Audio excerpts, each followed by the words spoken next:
I'm Judy Stiles. Welcome to Newsmakers. We have a special program this week taking a look at the St. Louis Cardinals Caravan visit to Joplin at Missouri Southern in January. So stay tuned as we hear from players and fans.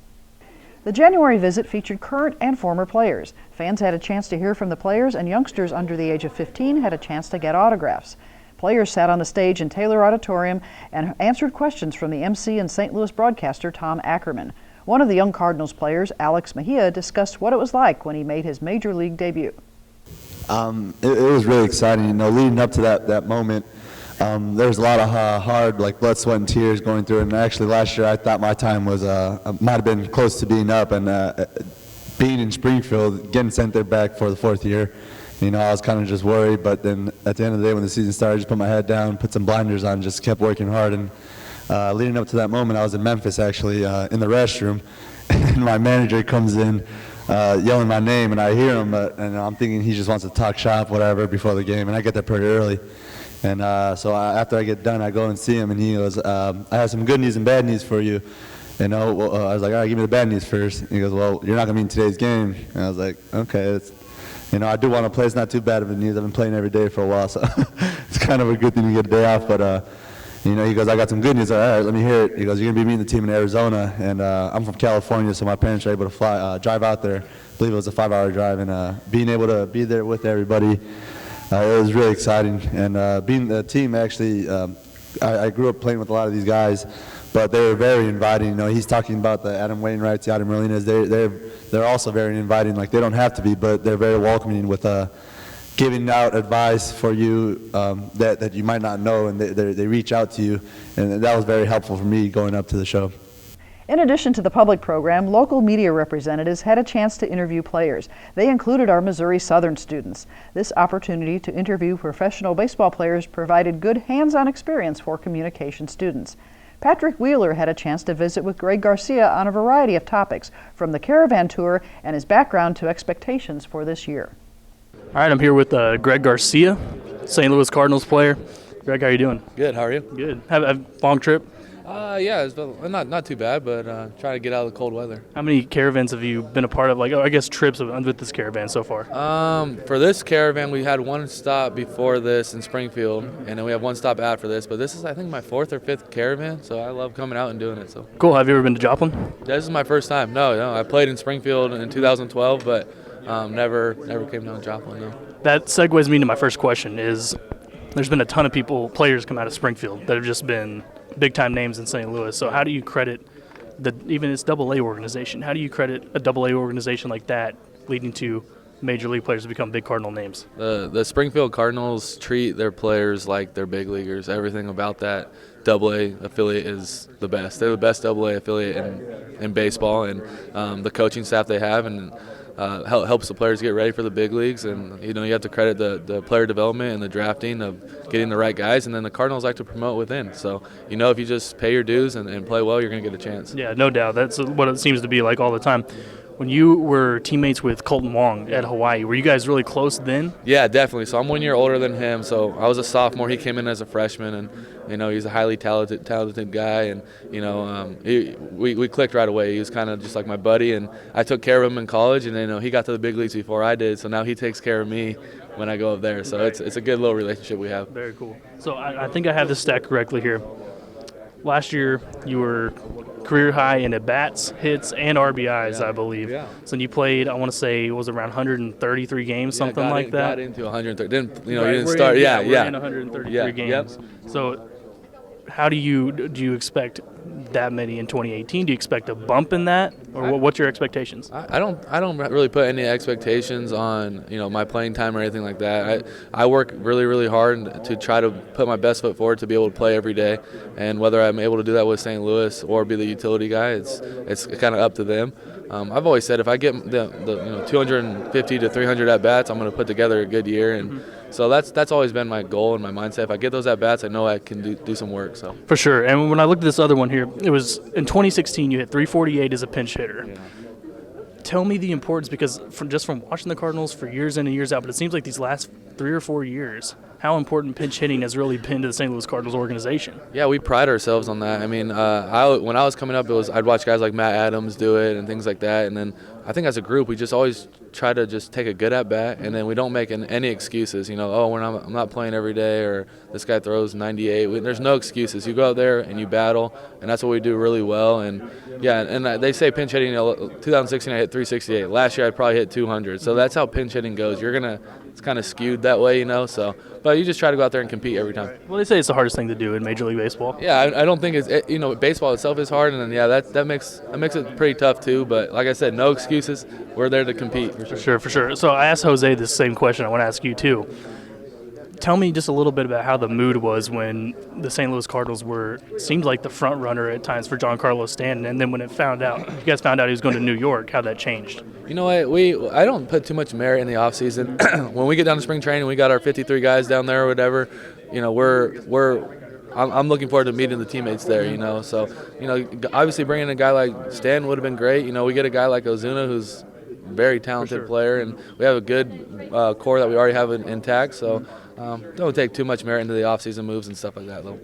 So my last question for you would be then, 2018, the Cardinals are coming off a couple of seasons where people saying they underperformed a little bit, used to a team that's playoffs all the time. So what are your 100% real expectations for the 2018 club with the new additions and everything like that? I mean, every year it's the same, and it's to win a World Series. It's not to get to the playoffs. It's not to win the division. It's to win the World Series, and I think we have the club that can do it. And that's the blessing thing about playing with the St. Louis Cardinals is every year you have a chance to win the World Series. And I believe in our guys. I believe in our coaching staff, and we have the best fans in baseball. So we're going to go out there and lay it on the line this year for sure. Another current player on the Caravan tour was Jose Martinez. Patrick Wheeler also had a chance to visit with him about his background with the Kansas City Royals, playing for the Cardinals, and hopes for the season. Traded from the Royals for cash. So I got to ask, first question is, do you think they kind of regret that now after they saw your season in 2017 with the Cardinals? I mean, I think everything's happened for a reason, and I think that's part of baseball. I think the only thing that I needed is opportunity, a chance, and the Cardinals gave me that. So it's kind of they gave me in a position that I can improve, that I can show that what I can do, and I did it. So and I think that I'm still I have to say that I always gonna regret what they did, and not even the Royals, the White Sox, and the Braves, and all the organizations that helped me through the system. And I mean, good thing I'm a Cardinal, and I hope I'm still with this organization for the rest of my life. Cool. I think I have this correctly here.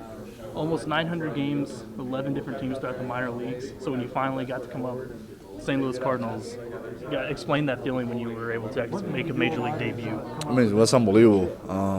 All the hard work, all the stuff that I went through. I went up and downs, and it was hard through those 11 seasons. But like I said, I never quit. I always show up in the stadium with the same mentality to make my dream come true, and I did it. So I'm gonna say it again that I have to be grateful for the Cardinals for giving me an opportunity.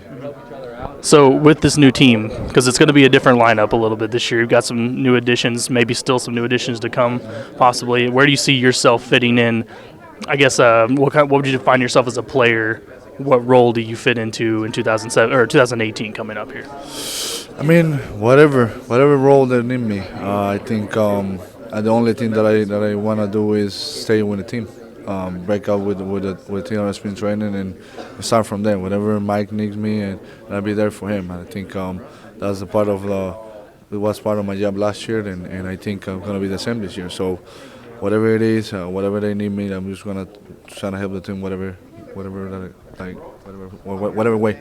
Perfect. My last question would be, when you guys were in the midst of the Giancarlo Stanton trade rumors, how big was that around the clubhouse and everything? Were players, how excited were they and that type of thing? And then when they found out he was going to New York, did the mood shift a little bit? Were you guys for sure thinking you were going to get him at one point? I think for our part, that's we cannot help that. You know what I'm saying? And I think it was gonna be a great addition, but we from the other side we cannot do nothing. So I think we got Ozuna now, and he's gonna be a great addition for us, and a great player and a great hitter. As soon as he faces us, he always hit against us. So I think it's a relief for us, and and I think it's going to help us. I think it's going to be fun this year. Okay, I'm going to send you actually one more bonus question real quick. Cardinals with 2 back-to-back years, they just haven't been up to par compared to former seasons for the St. Louis Cardinals.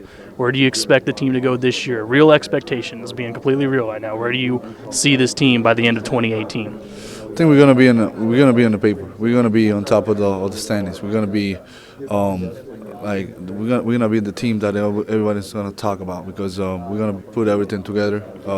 Last year we fell a little apart. We fell short, but we're gonna accomplish what we didn't do last year. So it's gonna be fun. It's gonna be fun, and we all together in this, and we're gonna try to make it happen. One more current player made the trip to Joplin, pitcher John Gant.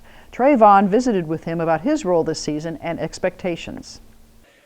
Fitting in, what do you think your role is to help this team make it back to the postseason this season? Hard to say right now. I don't think any role has been defined. I would like to start, but if that's not an option, I want to throw out the bullpen. I just want to be on the team and do my part, whatever that may be.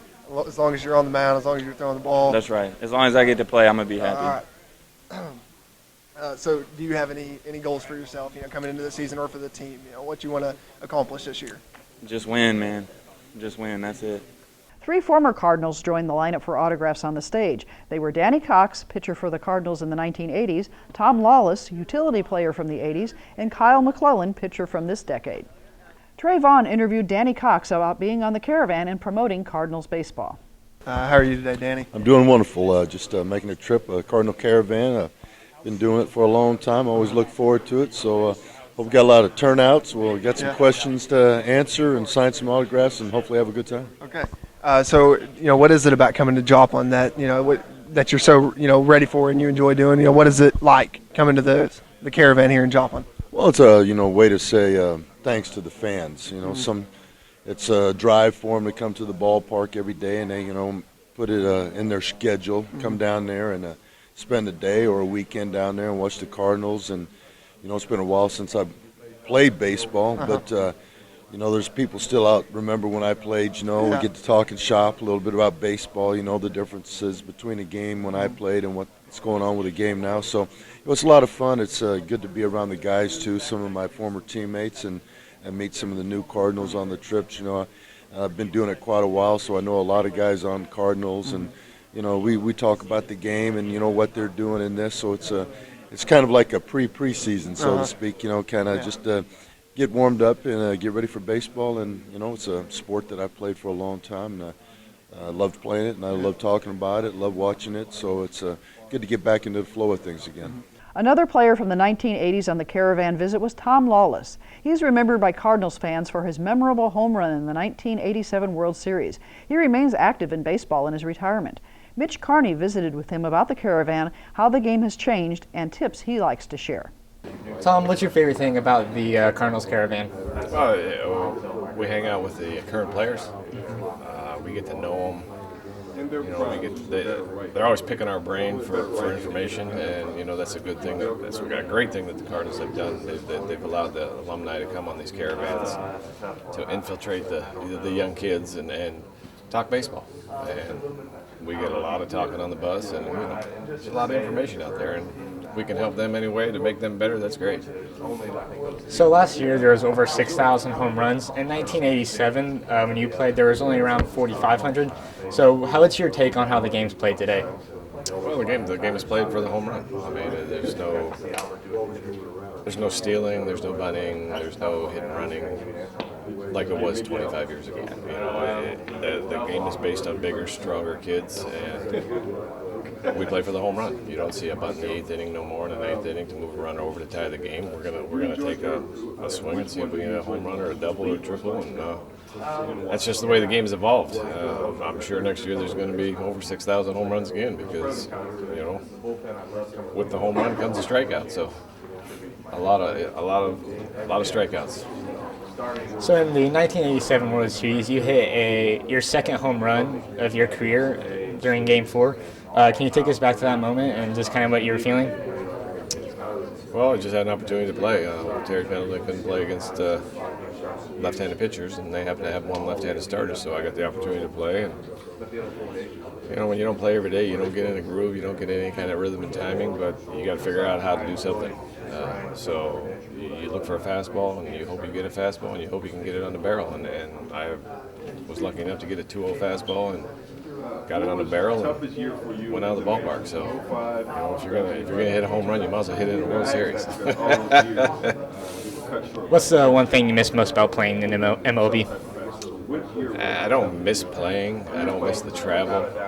I miss the camaraderie with the 25 guys, because when we played, it was just a gigantic, big family. Everybody got along. It didn't matter what walk of life you came from, what country you came from. It didn't matter. For those seasons in St. Louis, we were just one big family, and you see it in the alumni here, because a lot of the guys that played in those 80s are still around. They do a lot of things for the Cardinals.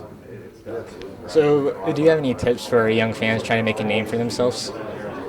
You just got to put the time in.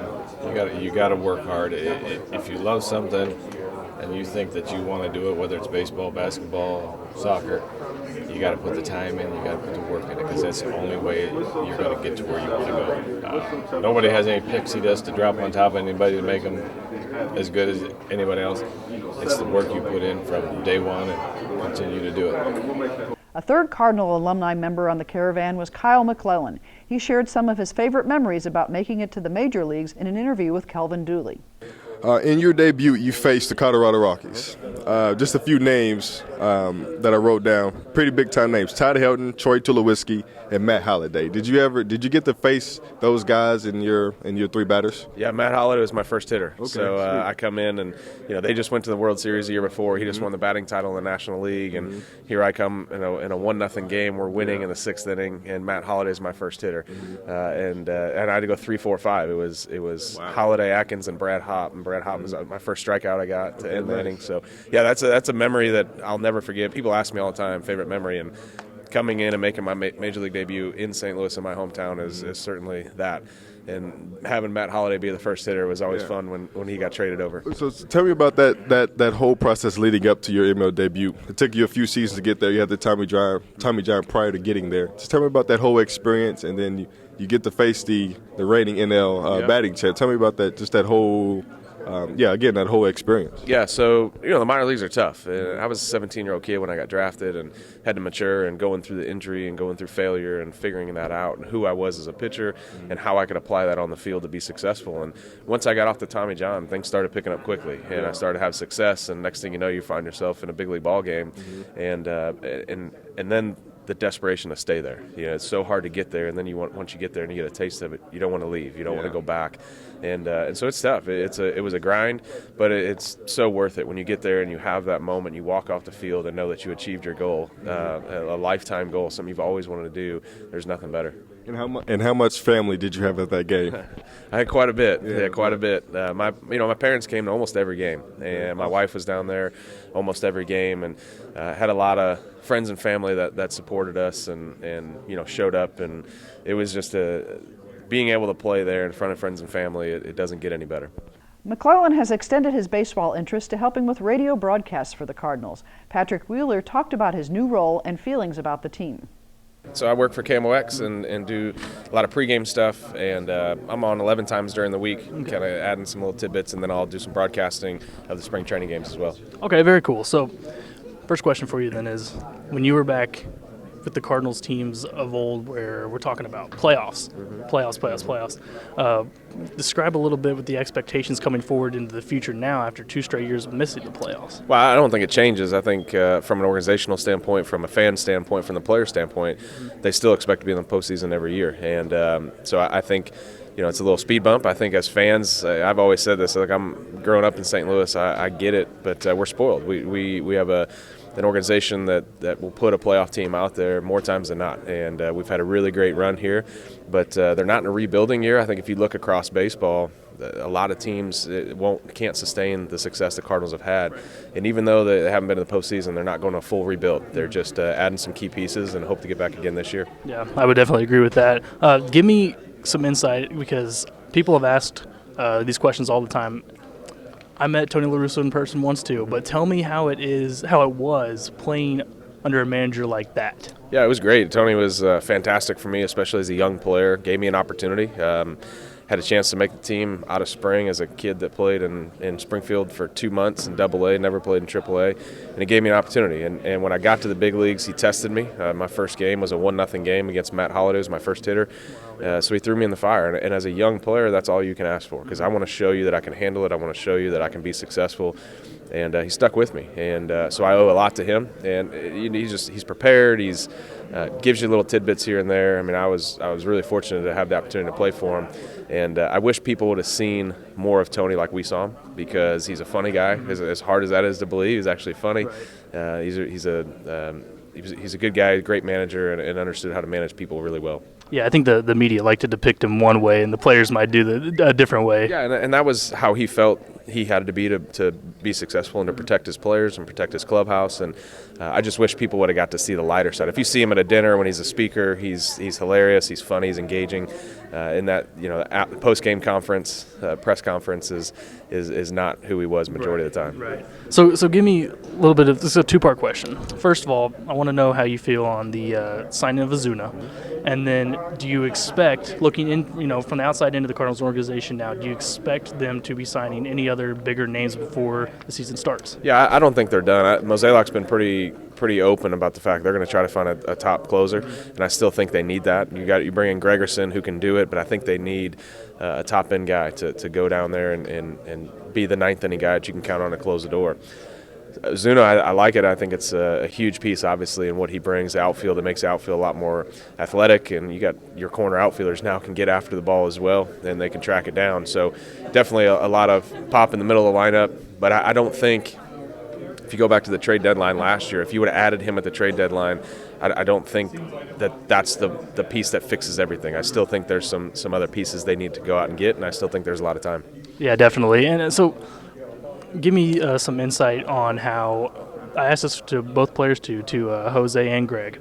Got their perspective. I want to know your perspective on it. How the club kind of was in terms of what you heard when – they were rumored to have Giancarlo Stanton almost in the bag at times. It seemed like they were the Cardinals were the front runner for him. And then when they found out he was going to New York, did the move shift around St. Louis? And just kind of give me some insight on how that was. Well, I don't think they certainly were in the mix, but when a player has a no trade, he holds all the chips, right. So he can make that decision. So I don't think anybody was confident they were actually going to land it. Hopefully, they thought they were going to be able to pursue him and persuade him to come to St. Louis. But look, it's his choice. He can go where he wants, and for whatever reason, didn't see St. Louis as a fit for him. It's going to be in New York, and whatever reason that was, he would have looked good in red. I mean, he would have been a lot of fun to watch. But a contract like that, you also know on the back end, those last 3 or 4 years could be tough, and it's going to be a lot of money. So the Cardinals might have dodged a bullet. They might not have, but I think what they did quickly after that, I think was a great move. No doubt. So last question for you.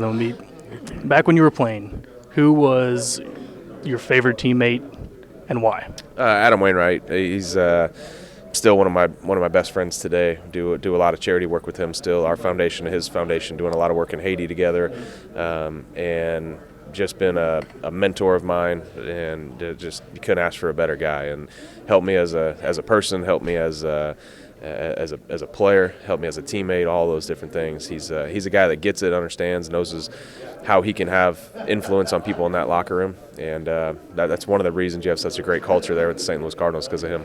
Absolutely, yeah. I've heard players say that all the time, so that's very cool. Give the viewers one more look into where they can hear you and anyone else on the Cardinals radio, where the platforms are for that time. Yeah, so KMOX, we carry obviously all the Cardinal games.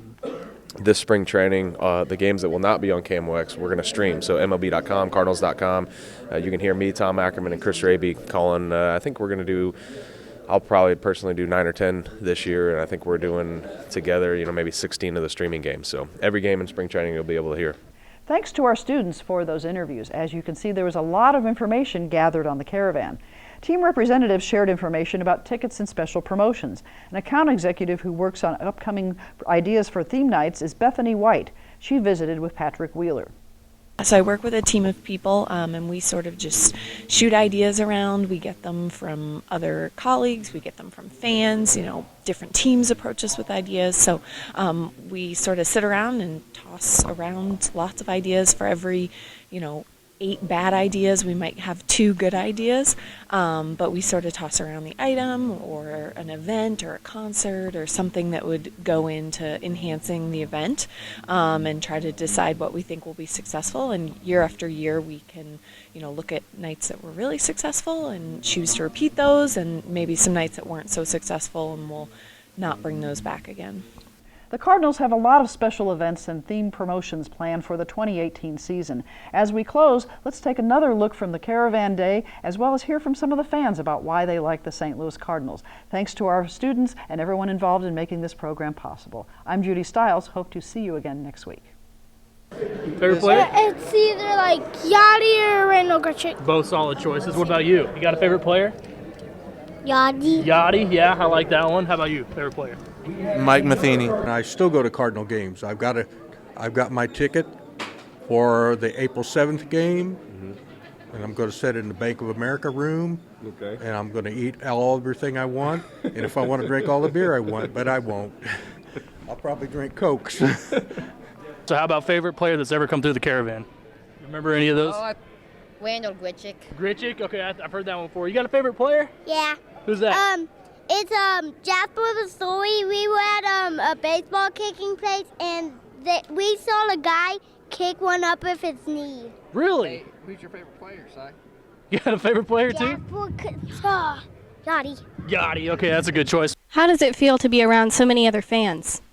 It's really neat. This place seems like it really fills up, and a lot of excitement and everything in the air. So it just it kind of brings spring a little closer. Favorite Cardinals memory of all time? Probably, weirdly enough, it would be when me and my wife got our picture on the TV together on the Cardinals game. It was pretty cool. I'm here with Parker. Parker, tell me why the Cardinals are your favorite team. Because they win the World Series a lot. How many games are you going to get to this year in 2018? We like taking a weekend and just going out and spending Friday, Saturday, and Sunday and going to the games. So we'll do that again this year. A favorite Cardinal of all time? Ozzie Smith. Ozzie Smith, obviously, obvious choice. How about you? Ozzie. Okay, yeah. good. I totally agree. Second Yachty. Second Yachty, okay. Favorite Cardinal? Yachty. Yachty, I like that choice. You got a favorite Cardinal? Fred Bird. Fred Bird. Hey, he's a good one. I like that one. That's a good choice.